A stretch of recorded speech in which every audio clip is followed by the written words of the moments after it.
Seperti biasa hari ini kami kembali membacakan berita yang terdapat di koran hari ini di Radar Muko-Muko edisi Rabu 16 Juni 2021 dan di Radar Muko-Muko online. Nah, untuk itu bantu kami untuk selalu like dan subscribe-nya di channel YouTube kami Radar Muko-Muko dan follow Instagram kami di Radar Muko-Muko. Nah, kita lanjut aja ke berita yang terdapat di koran hari ini. Nasdem melayangkan surat KPU nilai kurang tepat, malah menunggu surat dari Dewan. Dalam rangka persiapan pergantian antar waktu atau PAW, Partai Nasdem diajukan surat ke Komisi Pemilihan Umum untuk meminta data hasil pemilu 2019. Namun KPU masih perlu mempelajari proses. Menurut KPU, terkait dengan PAW, partai mengajukan ke DPRD Muko-Muko. Selanjutnya, Dewan yang berhak menyurati KPU untuk meminta data hasil pemilu dan dokumen terkait lainnya. Ketua KPU Muko-Muko Irsad Kamarudin mengatakan terkait dengan PAW, KPU sifatnya menunggu. Namun diakuinya memang yang mengajukan PAW adalah partai politik. Namun pengajuan tidak disampaikan ke KPU secara langsung. Tahapannya partai pengusung mengusulkan ke pimpinan DPRD. Selanjutnya KPU akan menerima surat dari pimpinan DPRD. Setelah itu berdasarkan surat dari Dewan, KPU akan melaksanakan proses dengan membuka kembali data pemilu untuk mengetahui hasil pemilihan. Setelah itu KPU menyampaikan data resmi secara tertulis ke Dewan. Memang ada surat masuk dari Nasdem, tapi masih kita pelajari. Intinya terkait dengan PAW harusnya partai politik mengajukan ke Dewan. Tidak ada mekanisme partai menyurati KPU. Nanti Dewan yang bersurat ke KPU, nanti baru diproses. Lanjutnya, PAW diatur dalam Undang-Undang Nomor 7 Tahun 2017 tentang Pemilihan Umum, Undang-Undang Nomor 17 Tahun 2014 tentang MD3 sebagaimana telah diubah terakhir dengan Undang-Undang 13 Tahun 2019 dan PKPU Nomor 6 Tahun 2019 tentang perubahan PKPU Nomor 6 Tahun 2017 tentang pergantian antar waktu anggota DPR, DPD, DPRD Provinsi dan DPRD Kabupaten atau Kota. Nah, ini masih masalah PAW pergantian antar waktu Partai Nasdem yang sebelumnya salah satu anggota DPRD Muko-Muko almarhum Busril meninggal dunia. Nah, di sini Partai Nasdem langsung menyurat di KPU, tetapi mekanismenya yang KPU inginkan DPRD dari Partai Nasdem mengajukan ke DPRD, baru DPRD menyurati KPU untuk melakukan atau membuka kembali data-data berapa perolehan suara dari Partai Nasdem, sehingga bisa menggantikan salah satu anggota DPRD Muko-Muko dari Partai Nasdem, yaitu almarhum Bapak Busril yang kemarin awal bulan kemarin tutup usia. Nah, di sini mungkin ada sedikit miskomunikasi antara pihak Partai Nasdem dan KPU. Ya, semoga dengan adanya pemberitaan hari ini semoga pihak DPRD dapat bergerak sehingga tidak adanya kekosongan Partai Nasdem di DPRD. Kita lanjut ke berita selanjutnya, yaitu ke depan Dinsos hanya tangani 4 ODGJ. Dinas Sosial tahun ini mendapatkan anggaran penanganan orang dalam gangguan jiwa sekitar 30-40 juta yang bersumber dari anggaran pendapatan belanja daerah. Dananya sekitar 30 juta tersebut hanya mampu penanganan terhadap 10 ODGJ saja. Sedangkan terhitung dari Januari hingga Mei, pihak Dinsos telah menangani sebanyak 6 ODGJ. Dengan waktu tersisa 7 bulan lagi, Dinsos memiliki kuota untuk penanganan ODGJ sebanyak 4 orang. Hingga saat ini, dari bulan Januari kita sudah menangani atau mengantarkan 6 ODGJ di daerah ini ke RSJKO Bengkulu. ODGJ yang sudah diantarkan tersebar di beberapa kecamatan. 2 ODGJ dari kecamatan Kota, 1 orang kecamatan 14 Kuto, dan 1 orang kecamatan Malideman. Kata Kepala Dinsos Muko-Muko Saroni SH dikonfirmasi kemarin. Dinas Sosial sendiri saat ini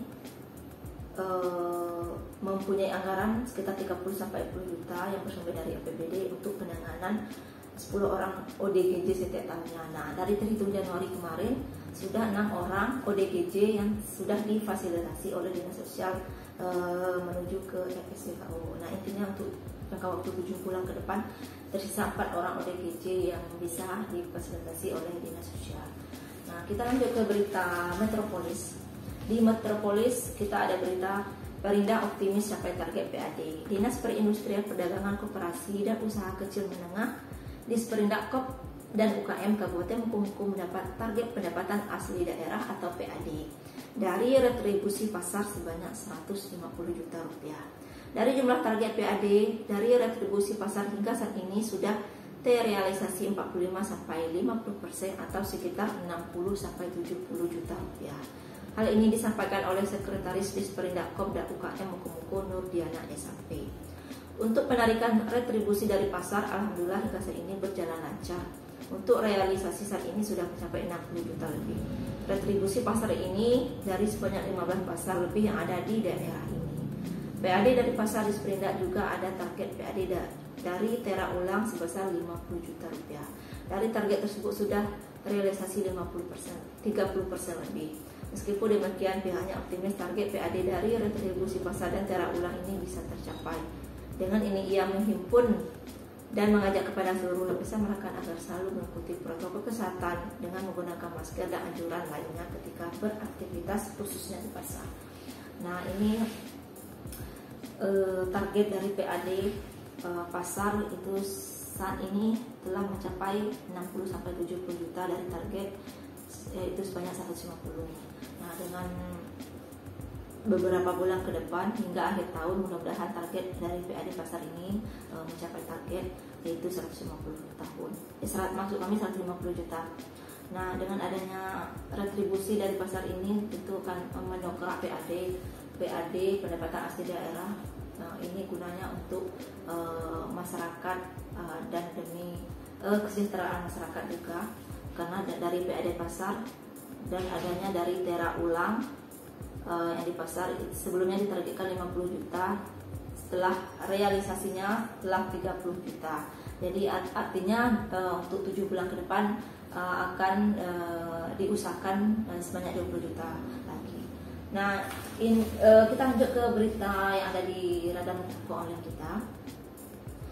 Murid SD di Mukomuko lulus 100%. Angka kelulusan murid SD di Kabupaten Mukomuko mencapai 100%. Ini diketahui berdasarkan hasil pengumuman kelulusan secara serentak yang diselenggarakan secara door to door hari ini.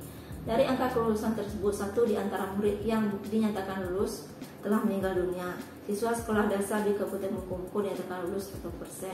Pengumuman kelulusan tersebut dilakukan secara serentak melalui surat yang dilayangkan kepada orang tua secara door to door. Hal ini dilakukan untuk menghindari kerumunan dan pencegahan penyebaran COVID-19.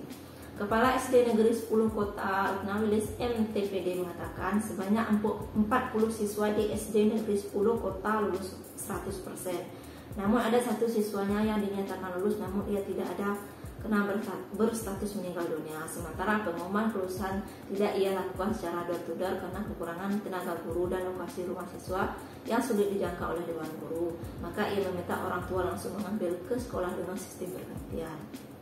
Nah, ini merupakan kabar yang sangat bagus bagi para murid SD bahwa tahun ini tahun ajaran 2020-2021 sebanyak 100% kelulusan di tingkat SD di Kabupaten Mukomuko. Semoga ini bagi para siswa yang telah lulus bisa melanjutkan ke jenjang pendidikan yang lebih tinggi lagi. Baiklah sahabat Radar Mukomuko, itulah tadi beberapa berita yang saya bacakan yang terdapat di koran hari ini dan di Radar Mukomuko oleh kami. Terus saksikan kami selalu setiap harinya. Untuk itu bantu kami selalu untuk selalu like dan subscribe-nya di channel YouTube kami Radar Mukomuko dan follow Instagram kami di Harian Radar Mukomuko. Sekian dari kami, terima kasih dan sampai jumpa.